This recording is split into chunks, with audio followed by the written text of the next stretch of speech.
හොඳයි ආයුබෝවන් ආදරණීය මිත්‍රවරුනි සියලු දෙනාටම අද අපි කතා කරන්න හිතුවා මෙහෙම කාරණයක්. පහුගිය දවස්වල ආණ්ඩුව ලංකාව ඇතුලේ බොහොම ආందోලනයක් ඇති කරා මේ හිටපු ජනාධිපතිවරුන්ගේ නිල නිවාස සම්බන්ධයෙන්. එතකොට විශේෂයෙන් මහින්ද රාජපක්ෂ හිටපු ජනාධිපතිතුමාගේ නිල නිවාස සම්බන්ධයෙන් වර්තමාන තක්සේරුවක් ඉදිරිපත් කරා. ලක්ෂ 46ක මාසික කුලියක් තක්සේරු කළා. අතර මේක ජනතා බදු මුදල් භාවිතාවක් වගේ කාරණයක් මතු කරන්න උත්සාහ කරා. අතරම මේකට මම දැක්කා මේ නීතිඥ මනෝජ් මහතා ඔහු මහින්ද රාජපක්ෂ මහතාගේ මාධ්‍ය ප්‍රකාශක විදිහට ඉන්නේ. ඔහු ඉතාමත් හොඳ ප්‍රකාශයක් කරනවා. ආණ්ඩුවෙන් ඇහුවේ ඇයි පුත්තු 3 දෙනෙක් ඉද්දී තාත්තව බලා ගන්න බැරි? ඔව් ඒකට ඔහු නීතිඥ මනෝජ් මහතා ඉතාම හොඳ උත්තරයක් දෙනවා ආණ්ඩුවට. පුත්තු 3 දෙනෙක් ඉන්නවා. 3 දෙනාට බලා ගන්න පුළුවන්. හැබැයි යුද්ධයක් ඉවර කරපු ලෝකේ දරුණුම ත්‍රස්තවාදය පරාජය කරපු ඒ නායකයාට පුත්තු 3 දෙනෙක්ගේ ආරක්ෂාව විතරක් ප්‍රමාණවත් වෙන්නේ නැහැ.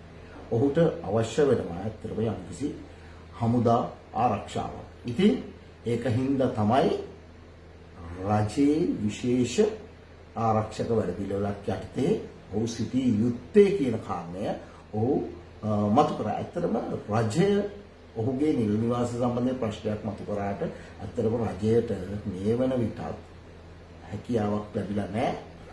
එම තත්ත්වය ජනතාවට ඔප්පු කළා ඔහු නිවසින් ඉවත් කරන්න. ඒ කියන්නේ මහින්ද රාජපක්ෂ මැතිතුමා නීත්‍යානුකූලවයි එම නිවසේ වැඩි සිටින්නේ කියන කාරණය. එතකොට මේ රජයේ වර්තමාන රජයේ මතු කරන මේ කාරණය සම්බන්ධයෙන් තවත් පොඩි ප්‍රශ්නයක් මතුවෙනවා.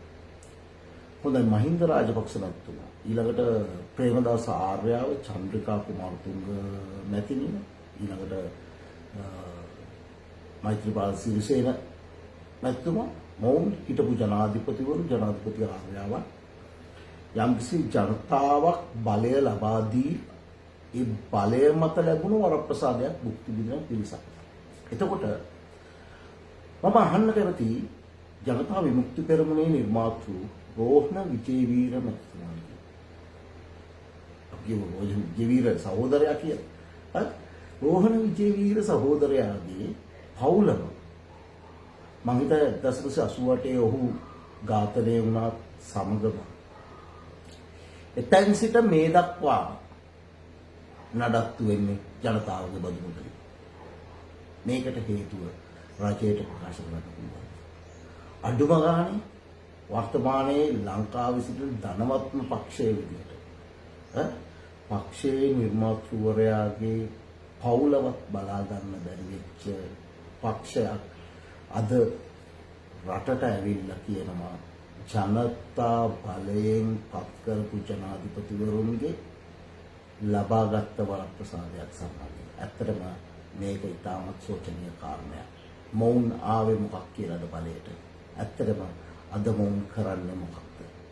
මේ සම්බන්ධයෙන් ජනතාව නැවත කල්පනා කළ යුතුයි.